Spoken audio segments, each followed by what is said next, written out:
నియోజకవర్గంలోని వినుకొండ రూరల్ మండలం చాటగడ్డపాడు గ్రామం నందు ఎన్నికల ప్రచారంలో భాగంగా గ్రామాలలోని ప్రధాన వీధుల్లో తిరుగుతూ ప్రజలను ఉద్దేశించి ప్రసంగించిన వినుకొండ శాసనసభ్యులు బొల్ల బ్రహ్మనాయుడు వారితో పాటు మండల గ్రామ స్థాయి నాయకులు తదితరులు పాల్గొన్నారు. బాబు సూర్యుడని అలా ఉండదు.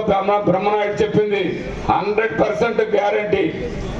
మీరు చెప్తారు బాబు గ్యారంటీ బాబు సూర్యుడి అని. బాబు గ్యారంటీ కాదయ్యా, బాబు గారడి.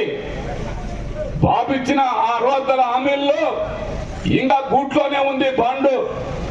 ఆ గూట్లో బాండుకి సమాధానం చెప్పమనండి.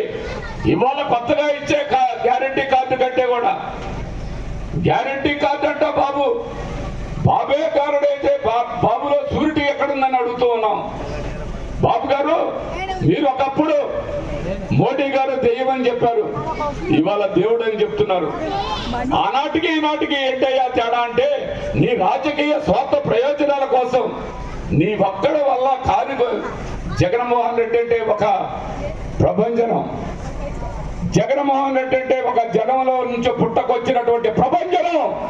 ఆ ప్రభంజాన్ని తట్టుకోవాలంటే నువ్వు జనసేన కావాలన్నావు, అటు నుంచి బీజేపీ కావాలన్నావు.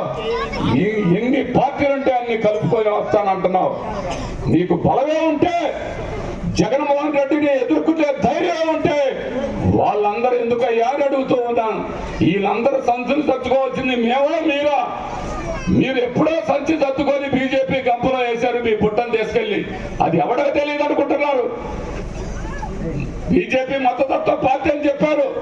ఇవాళ దానికే మీరు పట్టంగా బీజేపీ బలపరిచిన అభ్యర్థి జీవీఎస్ ఆంజనేయులు అని చెప్తారు. ఎన్డీఏ కూటమి బలపరిచిన అభ్యర్థి ఆంజనేయులు అని చెప్తారు. పవన్ కళ్యాణ్ గారు బలపరిచిన అభ్యర్థి ఆంజనేయులు అని చెప్తారు. ఒక బజారుకి పోయినప్పుడు ఒక బీజేపీ జెండా ఉంటుంది, ఒక బజారుకి పోయినప్పుడు పవన్ కళ్యాణ్ జెండా ఉంటుంది, ఒక బజారుకి పోయినప్పుడు తెలుగుదేశం జెండా ఉంటుంది. ఈ 3 జెండాలు మారుతా ఉంటారు మెల్లో నుంచి. నాకుండేది ఒక కండవే. మాకుండే